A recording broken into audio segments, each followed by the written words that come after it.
من الشیطان الرجیم بسم اللہ الرحمن الرحیم وَإِن تَعُدُّوا نِعْمَةَ اللَّهِ لَا تُحْصُوهَا۔ یہ قرآن کریم کی آیت کا ٹکڑا ہے۔ اس میں اللہ تبارک و تعالیٰ فرماتے ہیں کہ اگر تم اللہ کی نعمتوں کو شمار کرنا چاہو، گننا چاہو تو نہیں شمار کر سکتے۔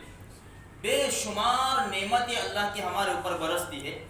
اسی لیے سورہ رحمان میں اللہ نے کتنی مرتبہ فرمایا، غالباً 31 مرتبہ، فَبِأَيِّ آلَاءِ رَبِّكُمَا تُكَذِّبَانِ، کہ تم اپنے پروردگار کی کون کون سی نعمت کو جھٹلاؤ گے۔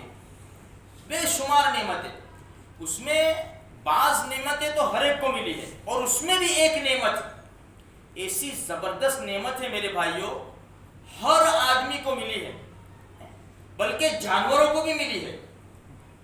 چاہے آدمی چھوٹا ہو، بڑا ہو، جوان ہو، بوڑھا ہو، اندھا، لنگڑا، لولا، اپاہج، غریب، امیر، ہر ایک کو نعمت ملی ہے، اور وہ ہے نیند۔ نیند ایک ایسی نعمت ہے، ہر ایک کو ملی ہے۔ اسی لیے قرآن کریم میں نیند ہے کیا، نیند کیوں ہے؟ قرآن کریم نے 30ویں پارے میں جو شروع ہوتا ہے، اس کے بعد 4-5ویں آیت، الم نجعل الارض مہادا، کیا ہم نے زمین کو بچھونا نہیں بنایا؟ الم نجعل الارض مہادا والجبال اوتادا، اور پہاڑوں کو میخیں بنائے، کھیلے۔ یہ پہاڑ جو بڑے بڑے نظر آتے ہیں نا، یہ زمین کی کیلیں ہیں، زمین کے کھیلے ہیں۔ یہ جب زمین کو اللہ نے پانی پر بچھائی تو زمین ہلنے لگی۔ اگر زمین ہلتی ایسی تو یہ بڑی بڑی بلڈنگیں، فیکٹریاں، گاڑیاں، کے ہم کس طرح زندگی گزارتے؟ اللہ نے یہ پہاڑوں کی شکل میں کھیلے لگا دی زمین کے اوپر۔ اب زمین تھم گئی ہے۔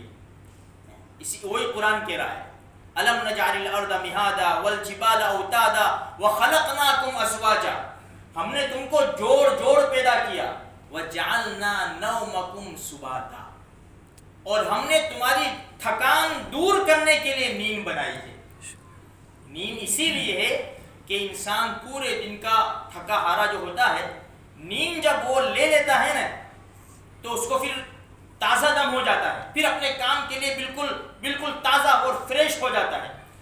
اچھا، یہ نیند جو ہے نا اتنی بہترین نعمت ہے میرے بھائیوں، اس سے آپ اندازہ لگاؤ کہ بعض نعمتیں وہ ہے جو خریدی جا سکتی ہے۔ بھائی جیسے ٹھنڈک تو اسی خریدو، ہر ایک کے بس کی بات نہیں ہے، اور بہت سی نعمتیں بیچارے غریب لوگ فائدہ نہیں اٹھا سکتے، لیکن یہ نیند ایک ایسی نعمت ہے نا، اکثر ہم دیکھیں کہ اکثر غریب لوگ فائدہ زیادہ اٹھاتے ہیں، کہ پورے دن کے تھکے ہارے، نہ ان کو اے سی کی ضرورت ہے، نہ پنکھے کی ضرورت ہے، جہاں کروڑوں ہزاروں لاکھوں لوگ فٹ پاتھ کے اوپر زندگی، جھونپڑوں کے اندر زندگی گزارتے ہیں، ان کا بچھونا کیا ہوتا ہے؟ وہی جو قرآن نے کہا الم نجعل الارض مہادا، کیا ہم نے زمین کو بچھونا نہیں بنایا؟ آرام سے سوئے پڑے ہوئے ہوتے۔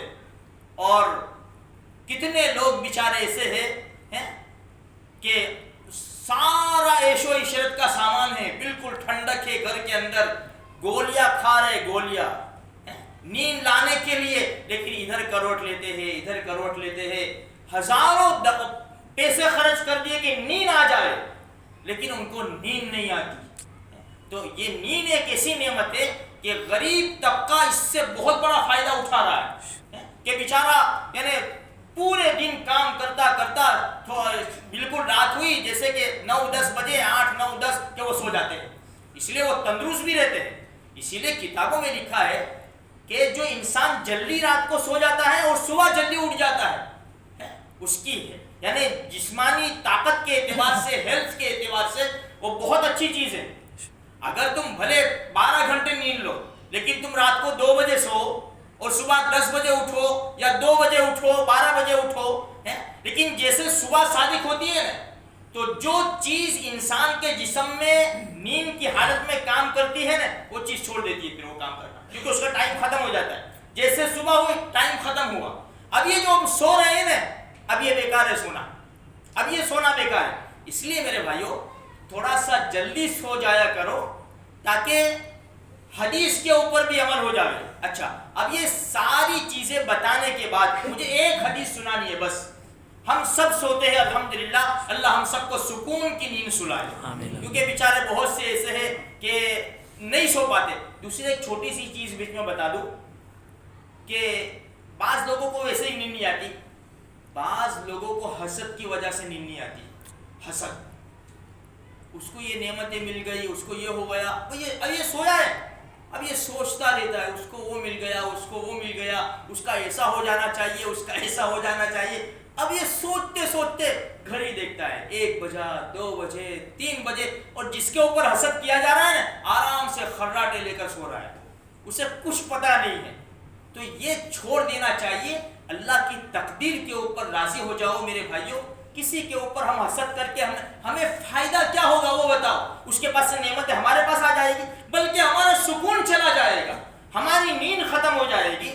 تو ایک حدیث اللہ کے رسول صلی اللہ علیہ وسلم سے روایت ہے, یعنی صحابہ کرام سے روایت ہے کہ اللہ کے رسول سوتے کس طرح تھے. جب ہمارے نبی بستر کے اوپر جاتے تھے تو یہ داہنا ہاتھ یہ رخسار کے نیچے رکھ دیتے اور سیدھی کروٹ کے اوپر سو جاتے اور دعا پڑھتے, اللہم بسمک اموت و احیا, اللہم بسمک اموت و احیا, اللہ تیرے ہی نام سے میں مرنا چاہتا ہوں اور تیرے ہی نام سے زندہ رہنا چاہتا ہوں. اور جب ہمارے نبی نیند سے بیدار ہوتے, الحمدللہ الذی احیانا بعد ما اماتنا و الیہ النشور, ہر ایک قسم کی تعریف اس اللہ کے لیے ہے جس نے مرنے کے بعد ہمیں زندگی دی. اس لیے کہ نیند جو ہے وہ موت کی بہن ہے اور اسی کی طرف ہمیں پھیل جانا ہے, اللہ ہی کی طرف جانا ہے. اس لیے جب ہم سونے کے لیے جاؤ میرے بھائیوں, آج ہمارے حالات کیا ہے, ٹی وی دیکھتے دیکھتے, فون دیکھتے دیکھتے ہیں, فون دیکھ رہے بعد میں جھوکے آ جاتے فون دیکھتے دیکھتے بھی, اس لیے کہ ایسی عادت بنا لی ہے کہ یوں پڑے رہیں گے تو نیند نہیں آئے گی. جب تک فون ہاتھ میں نہیں لیں گے نا وہاں تک ہمیں نیند نہیں آتی. ایسی ہم نے عادت بنا لی ہے. اب وہ دیکھ رہے ہیں, اب جھوکے آ رہے, پھر فون رکھا, نہ دعا نہ کلمہ نہ آیت الکرسی نہ 4 کل, کچھ بھی نہیں, بس سو گئے, دعا بھی نہیں پڑی اور ایسے کہ ایسے ہی سو گئے. یہ ہمارے نبی کی ترتیب کے خلاف ہے میرے بھائیوں. کہ کب تک ایسا کرتے رہیں گے, ہم پوری زندگی سے جانوروں کی طرح ہم سوئیں گے؟ نہیں, ہمارے نبی نے جو طریقہ بتایا ہے اس طریقے پر سونے کی پوری کوشش کرو. اگرچہ 1 منٹ ہو 20 سیکنڈ ہو, اس طریقے پر سو. پھر تمہیں نہیں پھاتا تو جس طرح سونا چاہے اس طرح سو جاؤ. آج ہماری عادتیں ہمارے بچوں کے اندر جاتی ہے. ہمارے بچے بھی گیم کھیلتے کھیلتے صوفے کے اوپر ہیں, کھیلتے کھیلتے سو جاتے ہیں, نہ دعا نہ کلمہ نہ آیت الکرسی, کچھ بھی نہیں. پھر ماں ان کو اٹھا کر ان کے بستر کے اوپر سلاتی ہے. یہ زندگی نہیں ہے میرے بھائیوں. اگر چلو یہ نیند کے اندر ہی موت آ گئی, کتنے قصے نہیں سنتے, بھائی کیا ہوا, رات کو سوئے فجر میں اٹھے ہی نہیں. تو رات کو کچھ پڑھ کے سوئے میرے بھائیوں اور ملک الموت آ جائے تو ہمارا آخری کلمہ قرآن کے الفاظ ہو ہیں اور دعائیں ہو, یہ پڑھ کے تو ہم مرے. یہ اس طرح کب تک ہم کرتے رہیں گے میرے بھائیوں. اس لیے پوری کوشش کرو. بہت چھوٹا سا وقت ہمارے پاس ہے, بہت تھوڑا سا وقت ہے. کب موت آ جائے گی, ہمارے سامنے ہزاروں جنازے اٹھ گئے میرے بھائیوں. ہمارا جنازہ بھی اٹھ جائے گا. جس طرح ہم لوگوں کی خبریں سنتے ہیں, کل ہماری بھی لوگ خبریں سنیں گے. جس طرح ہم نے لوگوں کو کندھوں پر اٹھا کر قبرستان کے قبر کے گڑھے کے اندر ڈالا ہے, ہمیں بھی ڈال دیں گے یہ لوگ. اور منہا خلقناکم وفیہا نعیدکم ومنہا نخرجکم تارۃ اخری, ہاتھ جھاڑ کے چلے جائیں گے. کوئی پلٹ کر دیکھنے بھی نہیں آئے گا کہ میرا باپ مر گیا, مجھے ڈگری دلا کے گیا, لاکھوں روپے خرچ کر کے, کوئی آئے گا بھی نہیں. چاہو دیکھو قبرستان میں سناٹا چھایا ہوا ہے, کوئی کسی کا پرسان حال نہیں ہے. تھوڑا سا ہمارے نبی کا بتایا ہوا عمل کر لیں گے, انشاءاللہ کام آئے گا. اللہ مجھے آپ کو سارے مسلمانوں کو توفیق نصیب فرمائے.